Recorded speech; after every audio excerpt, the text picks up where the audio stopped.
स्वागत है। आज हम उन फैक्टर्स पर डीप डाइव करेंगे जिन्होंने यूनाइटेड स्टेट्स को सुपर पावर बनाया। चलो उन की एलिमेंट्स को एक्सप्लोर करते हैं जिन्होंने इस जर्नी को शेप किया।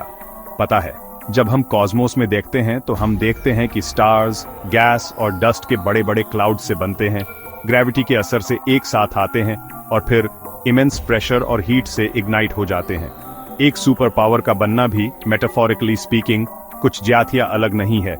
ये कोई सिंगल इवेंट नहीं है, बल्कि ढेरों फोर्सेस का संगम है। एक कॉम्प्लेक्स ग्रेविटेशनल डांस है, जियोग्राफी का, ह्यूमन इंजेन्युइटी का, इकोनॉमिक करंट्स का और हाँ, ग्लोबल कॉन्फ्लिक्ट के कैओटिक और अक्सर ब्रूटल इंटरैक्शंस का भी।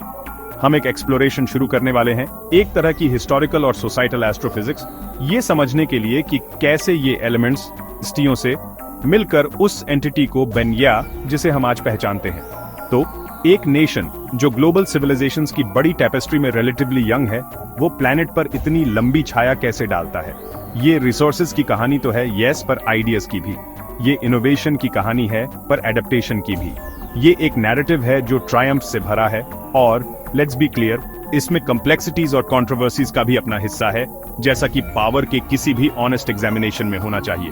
हम लेयर्स को पील बैक करेंगे, कॉन्टिनेंट के बेडरॉक से लेकर कल्चर के इंटेंजिबल पर पोटेंट इन्फ्लुएंस तक, इस एक्स्ट्रॉर्डिनरी असेंट के पीछे की मैकेनिक्स को समझने के लिए। इसे एक कॉस्मिक पजल असेंबल करने जैसा सोचो, जहां हर पीस, इस स्टोरी का हर चैप्टर, इस इंट्रिकेट फिनोमेनन का एक और फेसेट रिवील करता है। हमारी जर्नी हमें उन वास्ट लैंडस्केप्स से ले जाएगी जिन्होंने बाउंटी और प्रोटेक्शन तीनों ऑफर किए, इंडस्ट्रियल रेवोल्यूशन की फायरी क्रूसिबल में, इमिग्रेशन की टुमल्चुअस वेव्स के पार, जिसने इसके डेमोग्राफिक और इंटेलेक्चुअल कोर को रीशेप किया। हम ग्लोबल वॉर्स के पिवटल मोमेंट्स को नेविगेट करेंगे, एटॉमिक एज का डॉन, इकोनॉमिक डोमिनेंस का स्ट्रेटेजिक कंस्ट्रक्शन, टेक्नोलॉजिकल इनोवेशन का रिलेंटलेस मार्च और फाइनली इसके कल्चरल फुटप्रिंट का परवेसिव स्प्रेड। अपनी सीट बेल्ट्स फास्टन कर लो, अपने माइंड्स ओपन रखो, क्योंकि यूएस कैसे सुपर पावर बना, ये स्टोरी एक फैसिनेटिंग मल्टी डिमेंशनल एपिक है और हम इसके मोस्ट क्रिटिकल कोऑर्डिनेट्स को एक्सप्लोर करने वाले हैं।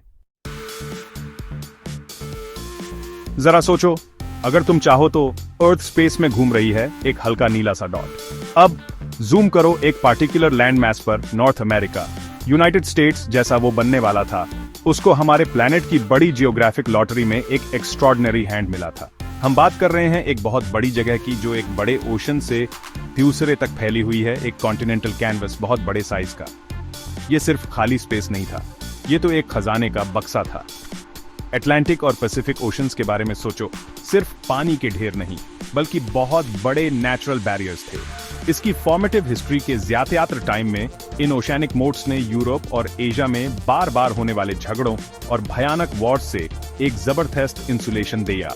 इससे एक यंग नेशन को डेवलप होने, एक्सपेरिमेंट करने और ग्रो करने के लिए रिलेटिव पीस और सिक्योरिटी मिली, बिना पावरफुल एस्टैब्लिश्ड पड़ोसियों से किसी कांस्टेंट बड़े खतरे के।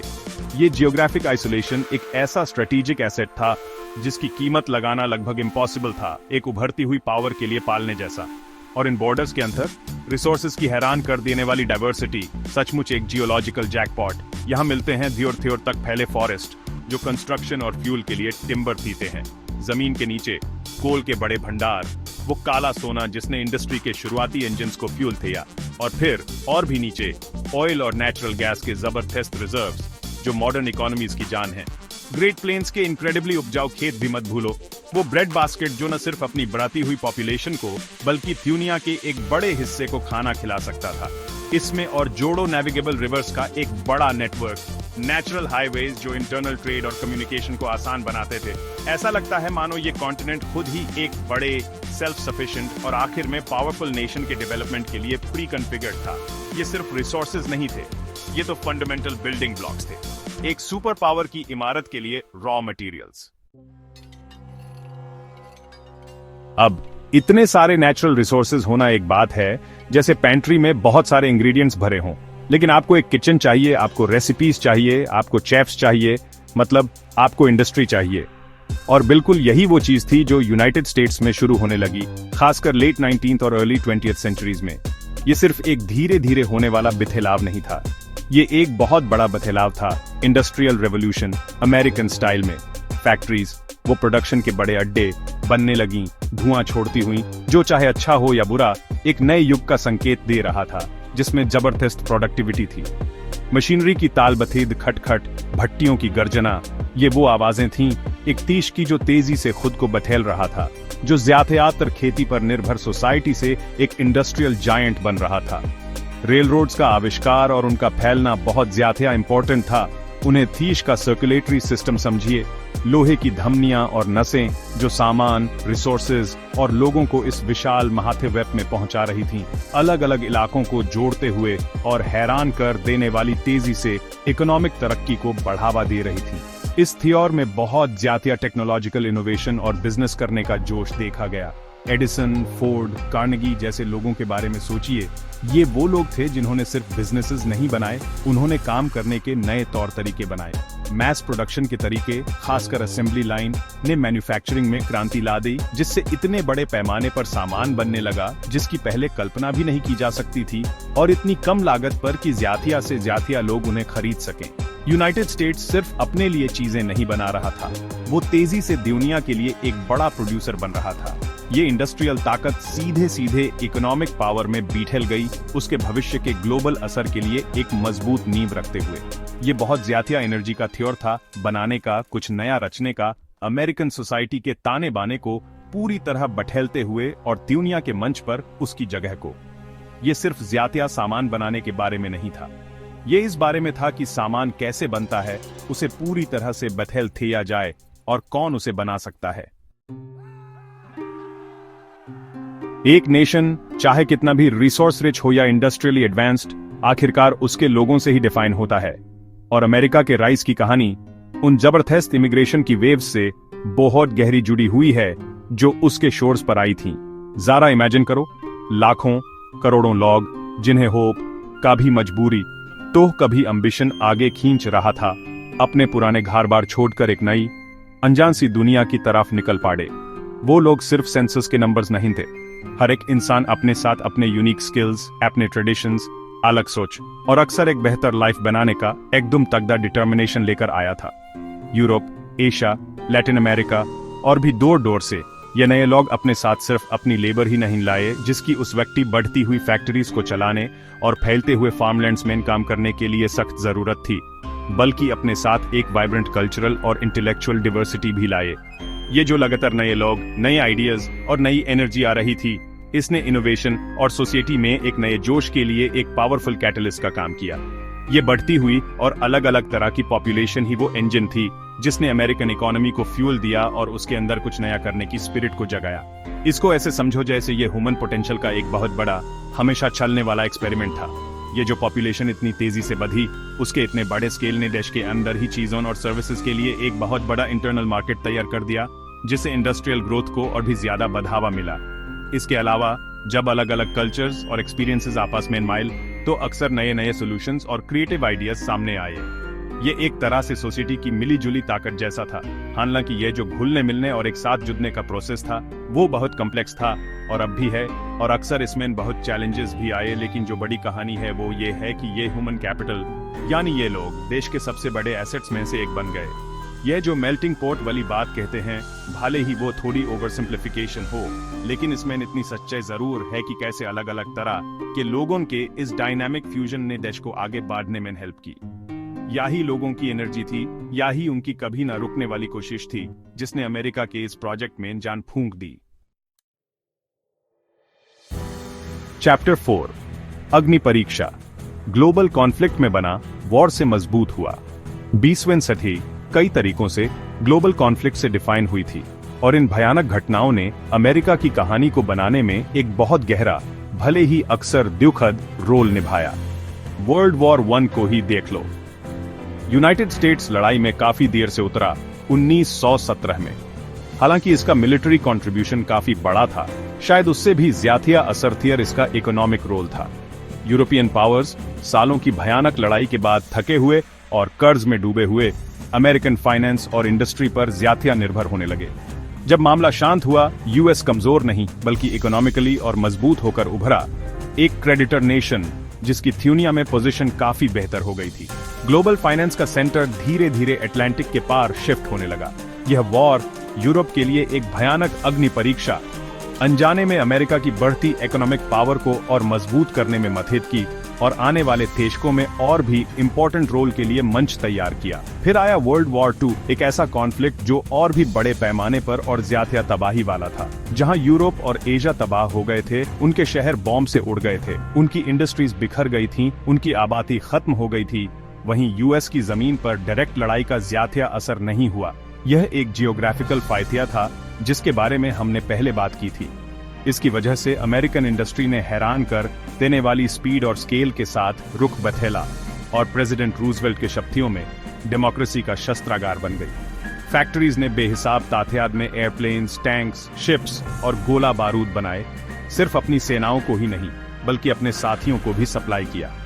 1945 में वॉर खत्म होने तक ज्यादातर इंडस्ट्रियलाइज्ड दुनिया बर्बाद हो चुकी थी, लेकिन यूनाइटेड स्टेट्स इकोनॉमिकली जानथियर था, उसकी इंडस्ट्रियल कैपेसिटी सबसे ऊंचे स्तर पर थी, उसका इंफ्रास्ट्रक्चर सही सलामत था।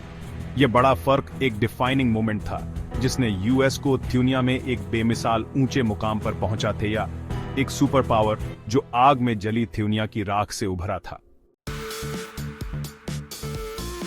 Chapter 5 the atom unleashed military power का एक ऐसा नया थियोर जो पहले कभी नहीं देखा गया।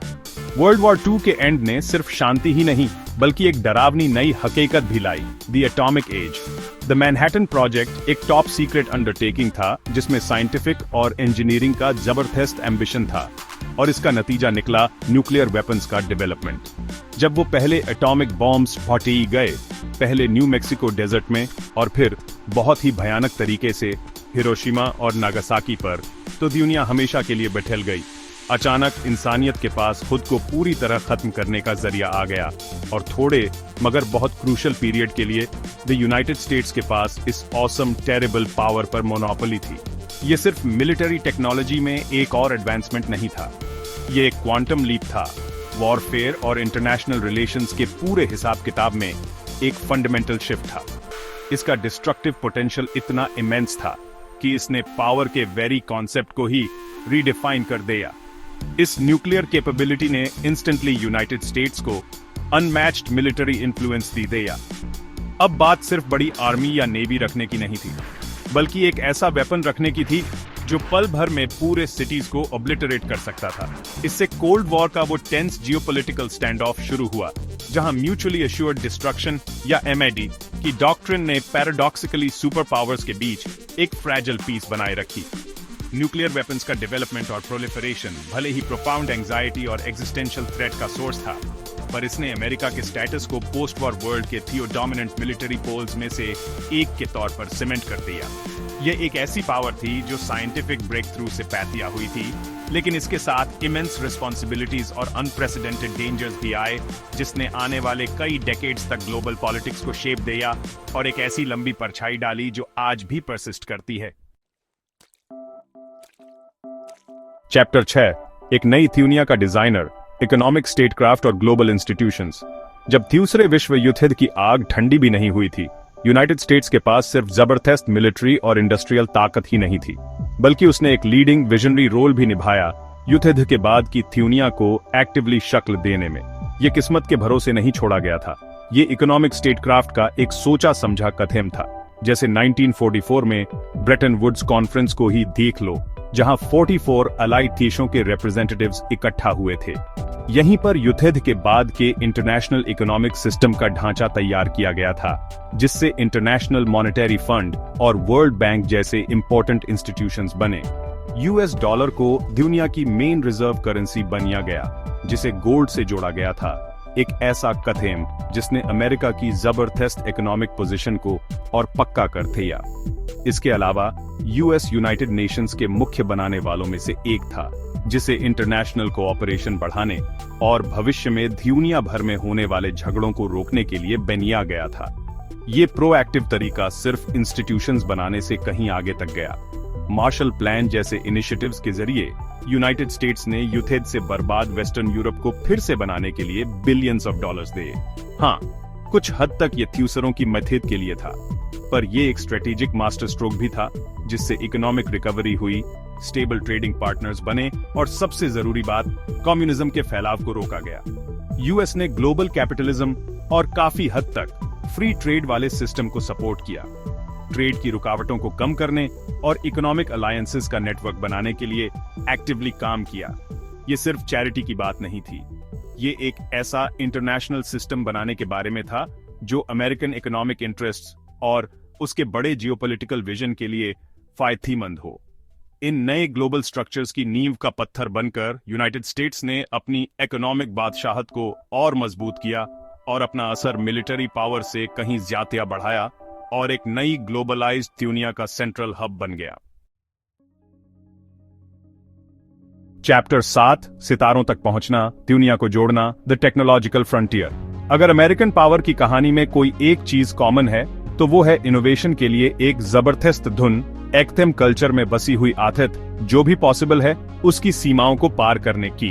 ये टेक्नोलॉजिकल डायनामिज्म खास तौर पर 20वें सदी के दूसरे हाफ में देखा और आज भी जारी है। स्पेस रेस के बारे में सोचो, जो सोवियत यूनियन के साथ कोल्ड वॉर कंपटीशन के तौर पर शुरू हुआ था, उसने रॉकेटरी, मटेरियल साइंस, कंप्यूटिंग और टेलीकम्युनिकेशंस में जबरदस्त तरक्की की। अपोलो मून लैंडिंग के साथ इंसानियत के लिए वो बड़ी छलांग सिर्फ एक सिंबॉलिक जीत नहीं थी, ये अमेरिकन साइंटिफिक, इंजीनियरिंग और ऑर्गेनाइजेशनल काबिलियत का एक शानदार प्रदर्शन था। नासा इस एम्बिशन का सिंबल बन गया, पीढ़ियों को इंस्पायर करता रहा और ऐसी टेक्नोलॉजीज निकली जो मेडिकल इमेजिंग से लेकर कंज्यूमर इलेक्ट्रॉनिक्स तक अनगिनत दूसरे फील्ड्स में काम इन। इस फाइनल फ्रंटियर को एक्सप्लोर करने की चाहत के जमीन पर भी बहुत गहरे फायदे हुए। फिर जैसे जैसे स्पेस एज मैच्योर हुआ, एक नया रेवोल्यूशन पक रहा था, इस बार एक ऐसे रीजन में जिसका सेंटर था सिलिकॉन वैली, जो इनोवेशन का दूसरा नाम बन गया। माइक्रो प्रोसेसर का डेवलपमेंट, पर्सनल कंप्यूटर, इंटरनेट, ये सिर्फ छोटे मोटे सुधार नहीं थे, ये ऐसी ट्रांसफॉर्मेटिव टेक्नोलॉजीज थीं जिन्होंने ग्लोबल स्केल पर हमारे जीने, काम करने और कम्युनिकेट करने के तरीके को पूरी तरह से बदल दिया। अमेरिकन गराजेस और यूनिवर्सिटी लैब्स में बनी companies Apple, Microsoft, Google, Facebook और ऐसी ही अनगिनत दूसरी कंपनीज दुनिया भर में घर घर में जानी जाने लगी, इकोनॉमिक ग्रोथ को आगे बढ़ाया और उभरती हुई डिजिटल इकोनॉमी में यूएस की लीडरशिप पक्की की। इन्वेंशन, डिसरप्शन और कमर्शियलाइजेशन का ये लगातार चलने वाला साइकिल अमेरिका की ग्लोबल कम्पिटिटिव एज बनाए रखने में एक की फैक्टर रहा है, ये पक्का करते हुए कि वो टेक्नोलॉजिकल फ्रंटियर में सबसे आगे रहे, लगातार अगली बड़ी चीज की तलाश में और अक्सर उसे डिफाइन भी करते हुए। Chapter 8, the American dream, exported soft power और global cultural reach. Economic output या मिलिट्री माइट के हार्ड मैट्रिक्स के अलावा अमेरिकन पावर का एक और, शायद ज्यादा सटल पर बहुत ज्यादा असरथियर डिमेंशन है इसका कल्चरल इन्फ्लुएंस। जरा सोचिए, हॉलीवुड मूवीज मुंबई से मॉस्को तक सिनेमास में देखी जाती हैं। अमेरिकन म्यूजिक जॉनर्स जैसे jazz, blues, rock and roll और हिप हॉप सिर्फ ग्लोबली फैले ही नहीं हैं, बल्कि लोकल ट्रेडिशंस के साथ मिलकर नए हाइब्रिड फॉर्म्स भी बनाए हैं। Iconic American brands Coca Cola से लेकर और मैकडॉनल्ड्स से लेकर नाइकी और लीवाइस तक दुनिया के लगभग हर कोने में पहचाने और इस्तेमाल किए जाते हैं। ये कोई जबरदस्ती या ट्रीटीज से डाला गया इन्फ्लुएंस नहीं है, बल्कि अट्रैक्शन और चाहत से है। द अमेरिकन ड्रीम, वो देम थियर, भले ही अक्सर आइडियलाइज्ड इंडिविजुअल अपॉर्चुनिटी और आगे बढ़ने की कहानी यूएस बॉर्डर्स के बहुत पार तक गूंजी है और एक पावरफुल कल्चरल एक्सपोर्ट बन गई है। यह सॉफ्ट पावर, जैसा कि पॉलिटिकल साइंटिस्ट जोसेफ नाई ने इसे कहा था, ग्लोबल सोच, वैल्यूज और यहां तक कि लाइफस्टाइल्स को शेप करने में एक इंपॉर्टेंट रोल निभाता है। American television shows, fashion trends और कंज्यूमर हैबिट्स अक्सर इंटरनेशनल स्टैंडर्ड सेट करते हैं या चाहत की चीज बन जाते हैं। हालांकि कभी कभी कल्चर को एक जैसा बनाने या कंज्यूमरिज्म को बढ़ावा देने के लिए इसकी आलोचना होती है, पर अमेरिकन पॉपुलर कल्चर जिस तरह हर जगह फैली हुई है, उसे झुठलाया नहीं जा सकता। इससे अमेरिकन नॉर्म्स और वैल्यूज के साथ एक जान पहचान, थोड़ी समझ या कम से कम एक्सपोजर तो बनता ही है, जो धीरे से इसके जियोपॉलिटिकल इन्फ्लुएंस को और मजबूत कर सकता है। ये कल्चरल खिंचाव अपने आइडियाज, लाइफस्टाइल और एंटरटेनमेंट के अपील से खींचने और मनाने की ताकत अमेरिका के सुपर पावर स्टेटस का एक जरूरी, अक्सर कम आंका जाने वाला पिलर है, जो इसके पावर के दूसरे टेंजिबल रूपों का साथ देता है और ग्लोबल सोसाइटी के ताने बाने में घुल मिल जाता है। आउट्रो, एक बथेलते हुए कॉलोसस पर कुछ सोच विचार, पास्ट, प्रेजेंट और फ्यूचर। तो हमने geography, industry, human migration, conflict, atomic science, economic architecture, technological leaps, और कल्चरल रेजोनेंस के कॉम्प्लेक्स इंटरप्ले को देखा है। जैसा कि आप देख सकते हैं, यूनाइटेड स्टेट्स का सुपर पावर स्टेटस किसी एक वजह का नतीजा नहीं था, बल्कि यह एक रिच मल्टीफेसेटेड टेपेस्ट्री जैसा है जो अनगिनत थ्रेड्स से बुना गया है और हर थ्रेड ओवरऑल डिजाइन में कंट्रीब्यूट करता है। ये एक बहुत बड़े स्केल की कहानी है, एक ऐसी स्टोरी जो अब भी अनफोल्ड हो रही है, क्योंकि हिस्ट्री, जैसा हम जानते हैं, कोई स्टैटिक मॉन्यूमेंट नहीं है, बल्कि एक बहती हुई नेथई है जो कॉन्स्टेंटली नए रास्ते बनाती है। इन फाउंडेशनल एलिमेंट्स को समझने से हमें ऐसे राइज की शीयर इम्पॉसिबिलिटी और कम्प्लेक्सिटी को एप्रिशिएट करने में मदद मिलती है। फ्यूनिया ओनफ कोरेक्स हमेशा बिठेलती रहती है। ग्लोबल पावर के डायनेमिक्स फिक्स्ड नहीं है, वे हमेशा बठेलते रहते हैं। इन्फ्लुएंस के नए सेंटर्स उभरते हैं, चैलेंजेस इवॉल्व होते हैं, और पावर किसे कहते हैं इसकी डेफिनेशन भी क्लाइमेट चेंज, पैंडेमिक्स और साइबर वॉरफेयर जैसी न्यू रियलिटीज की लाइट में रीइंटरप्रेट होती रहती है। अमेरिका की जर्नी, उसके ट्रायम्फ्स, उसके इनोवेशंस, पर साथ ही इतने इन्फ्लुएंस के साथ आने वाली रिस्पॉन्सिबिलिटीज और बर्डन्स, इन सब पर सोचने से हमारी इंटरकनेक्टेड 21st सेंचुरी वर्ल्ड की कॉम्प्लेक्सिटीज को नेविगेट करने के लिए क्रूशियल कॉन्टेक्स्ट मिलता है। स्टोरी अभी खत्म नहीं हुई है, इंडीड अगले चैप्टर्स तो अभी लिखे जा रहे हैं। जैसे हम बात कर रहे हैं by the choices we make और उन फोर्सेस से जिन्हें हम अनलीश करते हैं या कंट्रोल करना सीखते हैं। हिस्ट्री के इस जर्नी में हमारे साथ जुड़ने के लिए थैंक्स, और भी इंसाइटफुल कंटेंट के लिए लाइक, शेयर और सब्सक्राइब करना मत भूलना। हमने तो ऑन कोर्स बस सरफेस को स्क्रैच किया है, पर आई होप इस एक्सप्लोरेशन ने आपको उन फोर्सेस पर एक रिचर पर्सपेक्टिव दिया है जो नेशंस को शेप करती हैं और इंडीड हमारी शेयर्ड ग्लोबल डेस्टिनी को भी। कीप लुकिंग अप और कीप क्वेश्चनिंग यूनिवर्स, और इसमें हमारी जगह हमेशा वंडर्स और कम्प्लेक्सिटीज से भरी होती है जो अंडरस्टूड होने का इंतजार कर रही हैं।